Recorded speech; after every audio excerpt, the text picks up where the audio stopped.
Hello students, chapter number 14 का last part आज करते हैं हम लोग। उसके बाद हम लोग क्वेश्चन आंसर करेंगे। ओके, तो हमने मून के बारे में पढ़ा था, आवर नियरेस्ट कंपेनियन अर्थ का, कि कैसे इसके फेज बदलते रहते हैं। फुल मून आता है, फिर न्यू मून आता है। तो हमने पढ़ा था the phase of the moon are use to determine the lunar date and fix the duration of lunar month in India and Arab country. जो मून का फेज होता है उससे हम लोग लूनर डेट यानी कब न्यू डे होगा, कब फुल मून होगा, कब न्यू मून होगा, यानी कब अमावस्या कब पूर्णिमा, इसी से हम लोग ज्ञात करते हैं भारत में और अरब कंट्री में। द हिंदू आगे देखते हैं, पहले ये देख लीजिए। A single day of the moon last about 28 earth day. जो चांद का एक दिन होता है वो पृथ्वी के 28 दिन के बराबर होता है।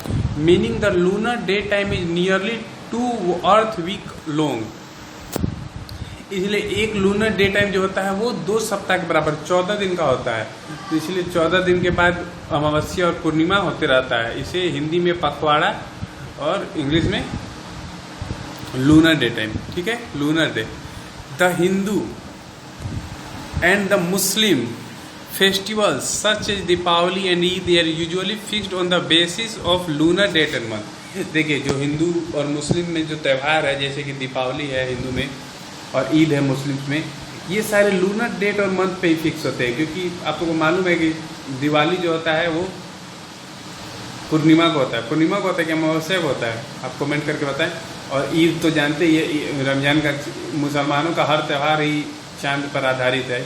हर चीज़ का चांद दिखता है, ईद का चांद और फिर रमजान का चांद।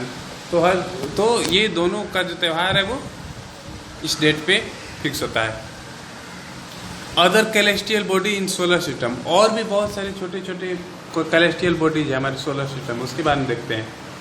अपार्ट फ्रॉम द सन, सूर्य के अलावा, स्टार के अलावा, प्लैनेट एंड सैटेलाइट्स के अलावा, there are other celestial bodies also. सिर्फ हमारे सोलर सिस्टम में सूर्य, तारा, ये उपग्रह और ग्रह ही नहीं है, बल्कि और भी कैलेस्टियल बॉडीज है। जैसे कि एस्ट्रॉइड्स, एस्ट्रॉइड मीन्स होता है क्षुद्र ग्रह। मेट्रॉइड्स, मेट्रॉइड्स यानी उल्का पिंड। कॉमेट, कॉमेट यानी कि धूमकेतु, जिसे पुच्छल तारा भी कहते हैं। दैट रिवॉल्व अराउंड द सन, ये भी पृथ्वी का, सूर्य का चक्कर लगाते हैं। एस्ट्रॉइड के बारे में देखते हैं। Asteroids are rocky space object that orbit our sun. Asteroid जो होता है वो एक पथरीला ऑब्जेक्ट होता है, वस्तु होता है, जो कि हमारे सन के चारों ओर घूम रहा है। These can be a few hundred feet wide or they may be several hundred miles wide। देखिए, या तो ये कुछ फीट चौड़ा हो सकता है या फिर सैकड़ों मील चौड़ा हो सकता है। मतलब छोटे से लेके बड़े ये दोनों पाए जाते हैं। मोस्ट एस्ट्रॉइड ऑर्बिट आवर सन, और ज़्यादातर जो एस्ट्रॉइड होते हैं वो सूर्य का चक्कर लगाते हैं। और स्टार जो तारा है, देखिए यहाँ पे आप देख सकते हैं एस्ट्रॉइड बेल्ट। एस्ट्रॉइड बेल्ट जो है जुपिटर और मार्स के बीच में पाया जाता है। देखिए जुपिटर है, यहाँ मार्स है, उसके बीच में देखिए छोटे छोटे आपको दिख रहे हैं ना, ये एक रिंग है। ये सारे एस्ट्रॉइड है जो कि सूर्य का चक्कर लगा रही है। A star in a region of space between the orbit of Mars and Jupiter known as asteroid belt. बताया हमने, मार्स और जुपिटर के बीच जो उल्काएं पाई जाती है, जो एस्ट्रॉइड पाए जाते हैं, उसे एस्ट्रॉइड बेल्ट कहते हैं। मेटेरॉइड्स, मेटेरॉइड्स यानी उल्काएं, यही जब पृथ्वी पे आती है तो इसके, इनमें आग लग जाती है, तो लोग कहते हैं कि तारा टूट रहा है, विश मांग लो। Meteoroids are little chunk of rock and debris in space.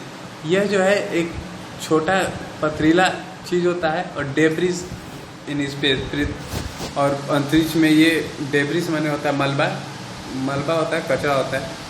They become meteoroids और shooting star when they fall through the earth atmosphere. और यह शूटिंग स्टार बन जाता है, यह मेटियोर बन जाता है जब ये पृथ्वी में प्रवेश करता है, पृथ्वी के वातावरण में। बोले ना, लगता है कि तारा टूट के गिर रहा है, लोग यही देखते और बोलते हैं कि तारा टूटा है। Leaving a bright trail as they are heated by the friction of the atmosphere. क्योंकि जब ये पृथ्वी में आता है तो पृथ्वी के एटमॉस्फेयर जो वातावरण होता है उससे फ्रिक्शन होता है, इसका घर्षण होता है, जिसके कारण इसमें आग लग जाती है। तो लगता है कि इसका जो ट्रेल है, जो पूछ है, उसमें आग लगी है। देखिए मेट्रोइड्स का देख सकते हैं। Most of them break up in the atmosphere before they can strike the surface as meteorites. और ज़्यादा जो मेट्रोइड्स होते हैं वो पृथ्वी से टकराने से पहले ही वो टूट जाते हैं, खत्म हो जाते हैं। वो पृथ्वी के घर्षण के कारण वो पहले ही गायब हो जाते हैं। ज़्यादातर, बहुत कम है जो पृथ्वी से टकराते हैं। ठीक है, अब आया कॉमेट। कॉमेट को हम लोग धूमकेतु, पुच्छल तारा भी कहते हैं। देखिए इसका पूछ कैसे, धूमकेतु या पुच्छल तारा। ये कॉमेट हयाकुताका ये नाम है इसका। Comets are small body with a head and long luminous tail. Comet जो होता है एक छोटा सा बॉडी होता है इसका, एक हेड होता है और एक चमकीला लंबा पूंछ होता है। They are made up of dust and frozen gas. और ये जो होते हैं धूल के और जमे हुए गैसों से बने होते हैं।